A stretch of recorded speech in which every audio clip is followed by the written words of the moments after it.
E esse advogado é o ponto sem freio que você teria comigo se não tivesse me deixado.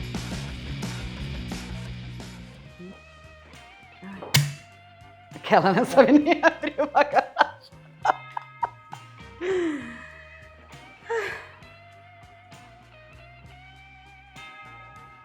Brute Nacional. Aproveite e assista Um Vinho Brasileiro todas as sextas-feiras, que você vai saber mais sobre isso aqui que eu tô tomando. Olá, eu sou a Lelo Bisotto e a gente tá começando mais um Coisas que você teria comido se não tivesse me deixado. No episódio de hoje eu vou falar do... como que eu posso chamá-lo, né? Departamento jurídico? Alô, departamento jurídico? Advogado. Advogado. Ai, que inferno! Que ódio! Assombrada por essas pessoas. Tá. Vamos chamá-lo de advogado. O advogado era um rapaz mais ou menos da minha idade na época, né? Isso faz muito tempo. Foi a primeira pessoa que eu conheci através de aplicativos desses de encontros. E o advogado, ele morava no mesmo bairro que eu, né? E ele era um cara muito inteligente, mas ao mesmo tempo também muito carinhoso, divertido, assim. Ele tinha um senso de humor legal, sabe? Tinha gostos, assim, muito bons de música, de arte, enfim. Mas também, se eu ficar pensando muito bem, talvez ele fosse um grandíssimo de um chato. Eu acho que grandes merdas ser advogado, já diria Medo e Delírio em Brasília. Enfim, saímos. Como era a primeira vez que eu encontrava alguém depois de um relacionamento de quase 10 anos que tinha acabado de terminar, eu não tinha muito traquejo, muito jeito, né, pra lidar com essas coisas, não sabia mais fazer um date. E aí eu cheguei, tinha conhecido o advogado no aplicativo e a gente combinou num barzinho, né, um lugar público, aquela coisa, todas as indicações que a gente tem. E assim, a gente não chegou a terminar uma cerveja e eu fui muito idiota. Ele já estava todo se querendo e dizendo vamos pra casa e coisa e tal. Em pouquíssimo tempo de conversa, assim, sabe? Foi o tempo realmente de tomar uma garrafa de cerveja. E ele me beijou e veio com essa conversinha. E eu estava num período muito, né, de rejeição, acabando de terminar um casamento e coisa e tal. Topei. E a gente acabou indo pra onde? Pra minha casa. Né? Um clássico, porque a mulher mora sozinha, ela corta um dobrado pra ter o seu próprio cantinho, os caras separam e voltam pra onde? Pra casa da mamãe. E de lá, muitas vezes, eles nunca mais saem. Ou só saem quando eles arrumam outra mulher pra casar. Né? O que não era o meu caso. Eu me separei e continuei ali, vivendo a minha vida, morando sozinha, enfim, dando o meu jeito de sobreviver na cidade grande. A gente foi pra casa, foi ok, não foi grandes coisas, mas né, eu tinha outras referências. Mas eu gostei muito dele, assim, ele era uma pessoa massa. Eu falei, às vezes o sexo não é lá essas coisas, mas pode melhorar, é falta de intimidade, enfim. Continuei. A gente teve mais um encontro na minha casa, né? Porque ele era desses, do tipo, ai, tô saindo do trabalho, queria te ver, posso passar aí? E eu, ai, sim, né? Me sentindo muito lisonjeada de que o cara quer me ver e me receber em casa. Na verdade, era só um encontro meio merda, né? Porque ele nunca me chamava pra sair fazer alguma coisa decente, nunca me chamou pra ir no cinema.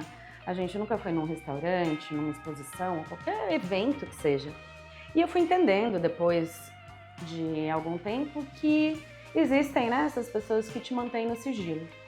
E é muito triste, né, a gente falar e ter essa percepção, porque o sigilo ele pode acontecer por inúmeros motivos, né?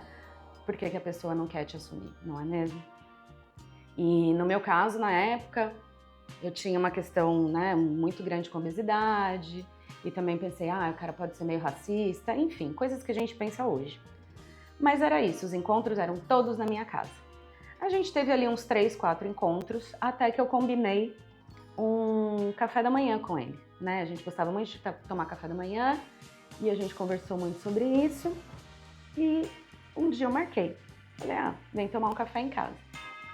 E aí eu comecei a fazer um pão na noite anterior, né? E deixei esse pão fermentando, aquela coisa, fermentação lenta, o levain e coisa e tal. E acordei às 5 horas da manhã para colocar esse pão no forno. Eu arrumei uma vaga de garagem no meu prédio para ele poder colocar o carrinho dele, porque era muito difícil de estacionar na minha rua às 7 da manhã, uma rua muito movimentada com comércio, enfim.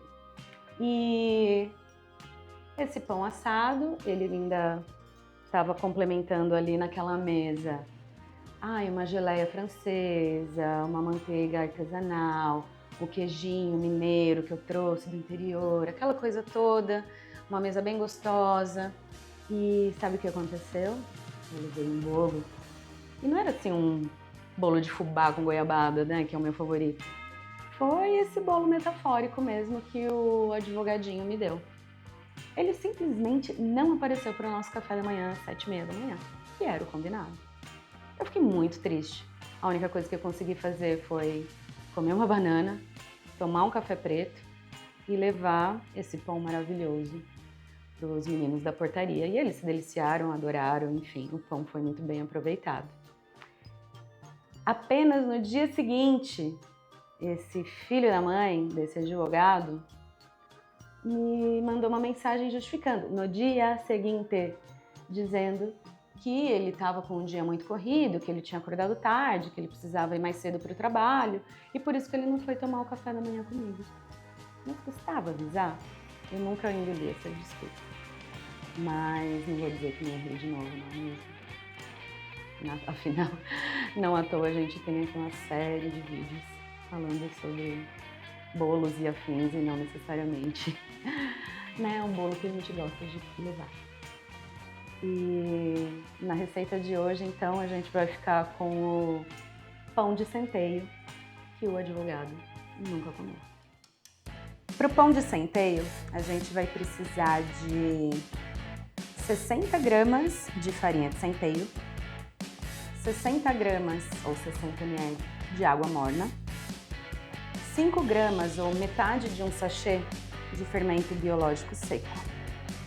A gente vai misturar todos esses ingredientes, vai tampar com o filme plástico e vai deixar descansando por uns 15 minutos mais ou menos. Essa é a esponja da onde vai crescer o nosso pão.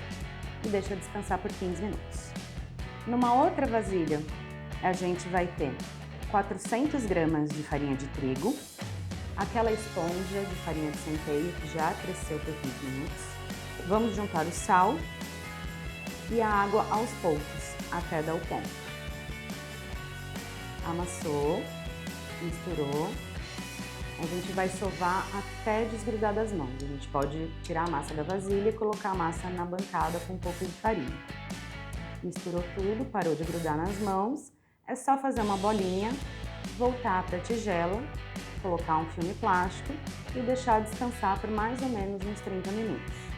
Depois que a massa cresceu, ela vai praticamente dobrar de volume, a gente coloca na bancada enfarinhada de novo, abre ela um pouquinho, como se fosse um retângulo, e esse retângulo tem que ser da largura da nossa forma, que a gente vai levar para o forno. Aí é só enrolar desse jeitinho aqui, colocar dentro da forma untada com óleo ou azeite e deixar crescer por mais uns 30 minutos. Aí depois a gente vai molhar um pouquinho essa massa depois de crescida, colocar as sementes e as castanhas por cima e levar para assar no forno pré-aquecido a 200 graus por 30 minutos.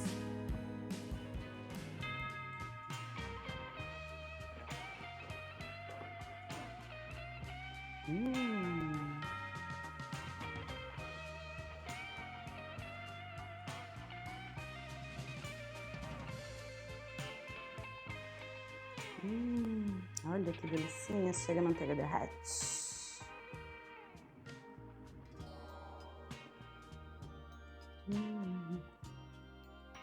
Um dos meus favoritos. E esse, advogado, é o pão de centeio que você teria comido se não tivesse me deixado.